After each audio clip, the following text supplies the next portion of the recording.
Located in the Indonesian Archipelago is one of the newest countries in the world, Timor-Leste, or as it's sometimes known in English, East Timor. While geographically very close and pretty much surrounded by Indonesia, Timor-Leste has had a very different history from that of Indonesia. Their histories diverged when they became colonies by different countries, and this all came to a head in the 20th century. Learn more about Timor-Leste and its long, painful path to independence on this episode of Everything Everywhere Daily.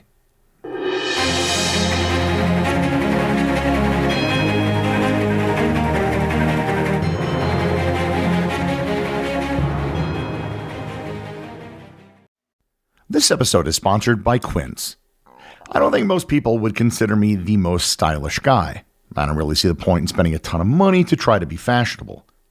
But with Quince, I can get high-end versatile pieces at prices that I can actually afford. All Quince items are priced 50 to 80% less than similar brands.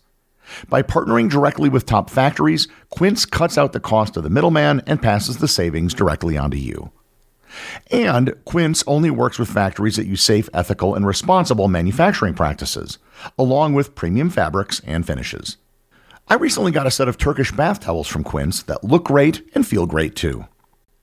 Indulge in affordable luxury. Go to quince.com/daily for free shipping on your order and 365-day returns. That's QUINCE.com/daily to get free shipping and 365-day returns. Quince.com/daily. This episode is sponsored by the Up First podcast. Breaking news is broken. You're constantly doom scrolling on Facebook, Twitter, or TikTok to get the latest updates so you don't miss anything. If this sounds like you, I recommend that you listen to the Up First podcast by NPR. NPR's Up First provides the top 3 news stories to start your day.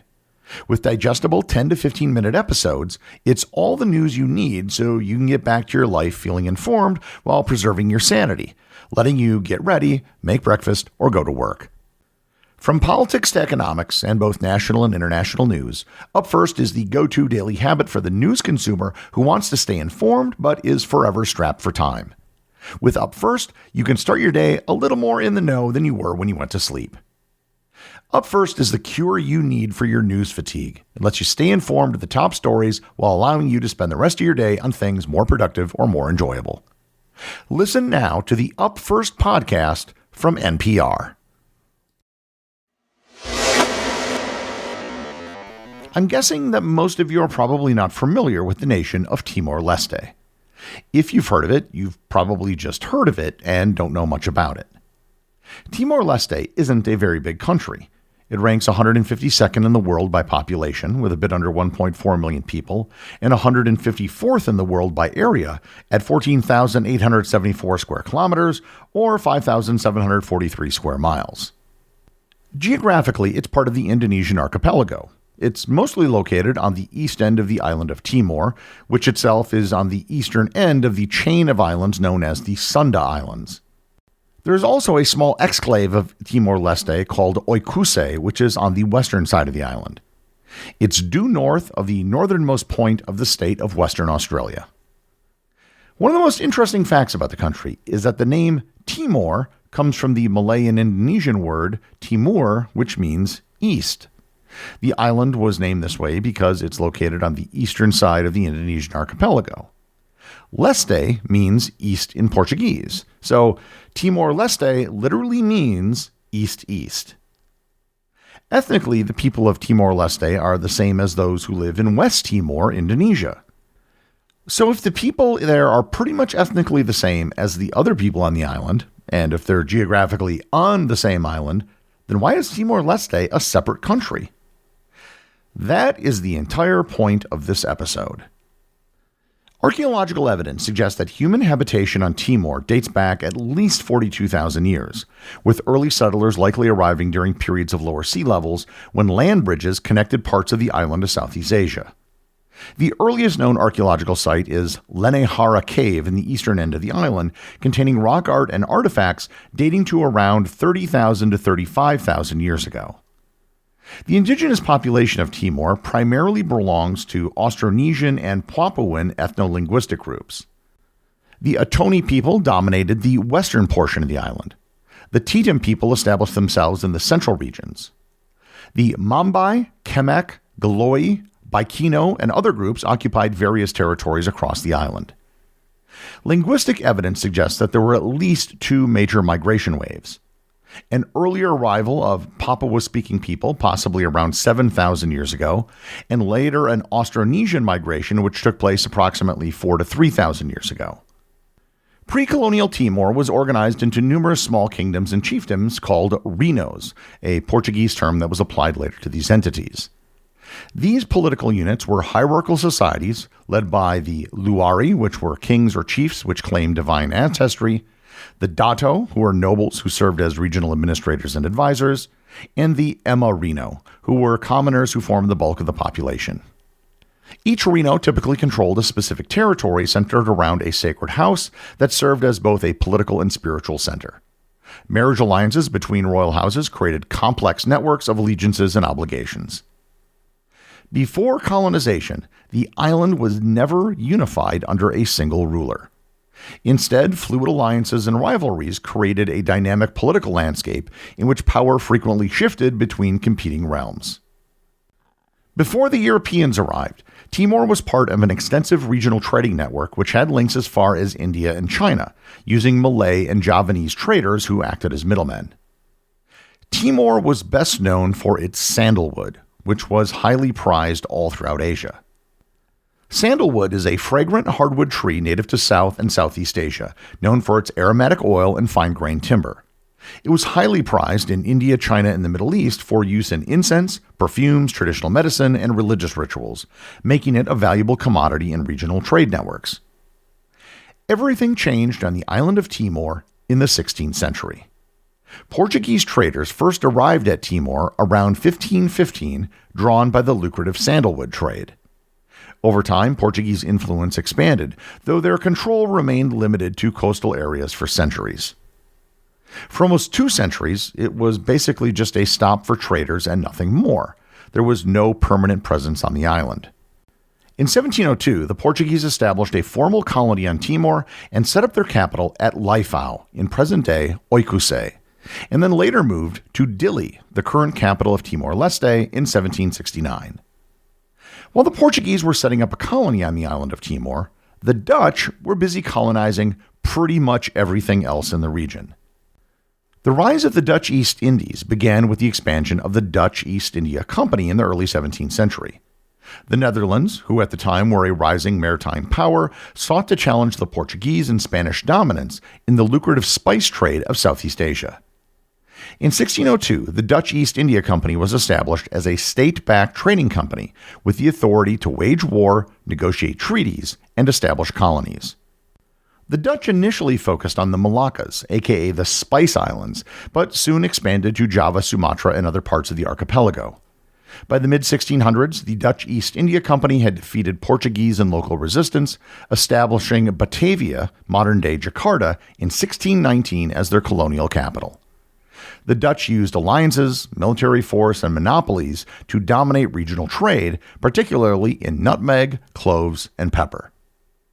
The one thing they did not have a monopoly on was sandalwood. It should come as no surprise that the Portuguese and Dutch became rivals. The Dutch worked for years to undermine the Portuguese sandalwood trade, eventually setting up their own presence on the western side of Timor. Both Portugal and the Netherlands allied with different Timorese kingdoms to expand their influence on the island. The Portuguese relied on the powerful Wehali Kingdom and the Catholic Church to maintain control. The Dutch allied with the Kupang and other local rulers, offering protection and trade incentives. The division of the island led to several low-key skirmishes between the two sides for decades going into the 19th century. In an attempt to put an end to the disputes, Portugal and the Netherlands signed the Treaty of Lisbon in 1859, which recognized West Timor as a Dutch colony and confirmed East Timor as a Portuguese territory. Unfortunately, it left some areas under disputed control on the island, leading to continued tensions. The 1916 Treaty of The Hague further clarified the island's status by establishing a firm border agreement, clearly delineating Portuguese Timor in the east and Dutch Timor in the west. The division of the island wasn't just a political boundary. The two sides of the island followed very different cultural paths. The Portuguese introduced Catholicism, which became deeply rooted in East Timorese society, and maintained a weak administrative presence, allowing local rulers to retain significant autonomy. In contrast, West Timor, which the Dutch controlled, became more integrated into the larger Dutch East Indies economy and administration. Over time, the result was a divergence in religion, politics, and to an extent, language. The next big event in the history of the island took place during the Second World War. The Japanese took over the island, and over 60,000 Timorese were killed during the conflict. When the Japanese left, it resulted in a power vacuum. The Dutch had been occupied by the Germans and were in no position to be defending or even administering their colonies. In 1945, Indonesia declared independence, and in 1949, they were recognized as an independent country by the Netherlands.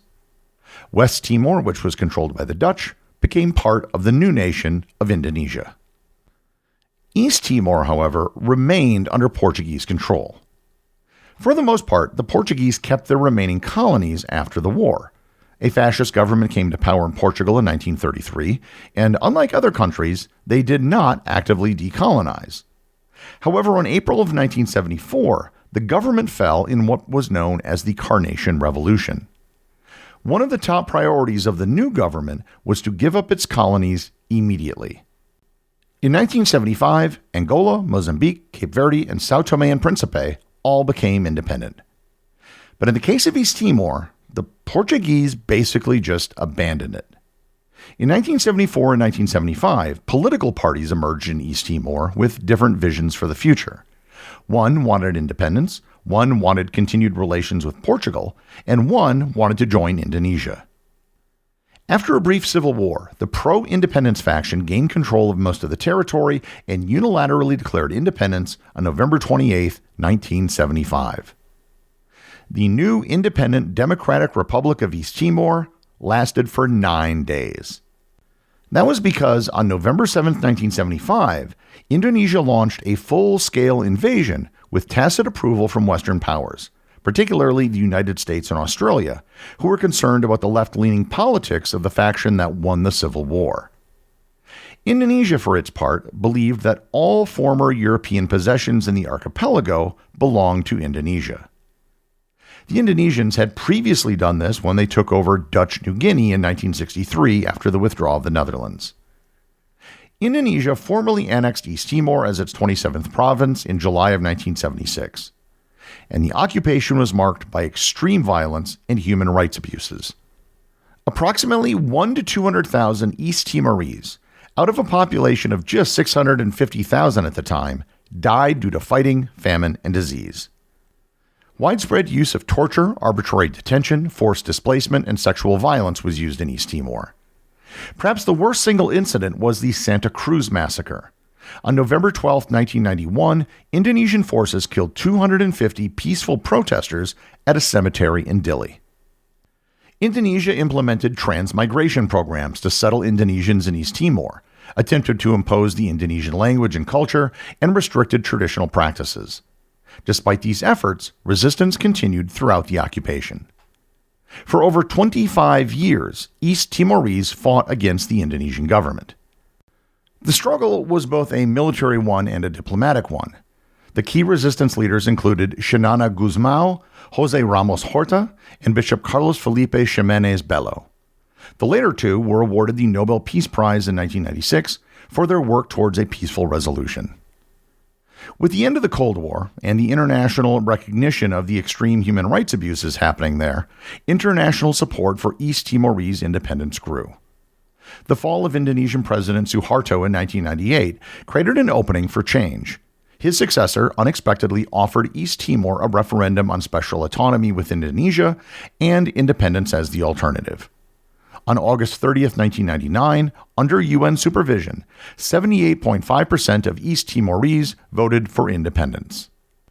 Following the announcement of the results, pro-Indonesian militias, supported by elements of the Indonesian military, unleashed a campaign of violence that killed approximately 1,400 people, forced nearly 300,000 people into West Timor as refugees, and destroyed about 70% of East Timor's infrastructure by systematically razing towns and villages. International pressure finally led to the deployment of an Australia-led international force for East Timor in September of 1999. The UN Transitional Administration in East Timor then governed the territory from October 1999 until independence. East Timor officially became an independent country on May 20, 2002, as the Democratic Republic of Timor-Leste, the first new sovereign state in the 21st century. After independence, problems didn't disappear immediately. In 2006, tensions within the military and police led to a security crisis requiring more international peacekeepers. There were also attempted assassinations of President Ramos Horta and Prime Minister Guzmão on the same day in 2008. And I was in Dili on the day of the assassination attempts, and things were crazy on the ground that morning. It is something I will never forget. Timor-Leste has become more stable in the years after independence.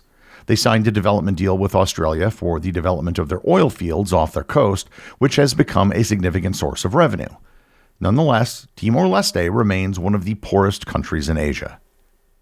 When I visited Dili in 2008, almost every building in the city had some signs of damage from the conflict, including bullet holes and missing roofs. It's been 17 years since I visited, and honestly, I would like to return to see the country in a better light. While Timor-Leste did achieve its goal of becoming independent, it did so by paying a terrible price. The executive producer of Everything Everywhere Daily is Charles Daniel. The associate producers are Austin Oken and Cameron Kiefer. Today's review comes from listener Actual U.S. Citizen over on Apple Podcasts in the United States. They write, "Cumbersome playlist. As smart as this podcast is, it'd be nice if the episodes were all broken down to each month rather than just one long list." Well, thanks, U.S. Citizen. I totally understand your plight. However, if you are using Apple Podcasts, that is an issue with the player and not the podcast. There is literally nothing I can do about the display that you see. Podcasts publish what is known as an RSS feed, which is just structured data with no formatting. And this is the case for every podcast. If you want to see the show's episodes organized by month, then you can go over to the show's website at everything-everywhere.com, where I have every episode on a single page organized by month. Remember, if you leave a review or send me a boostagram, you too can have it read on the show.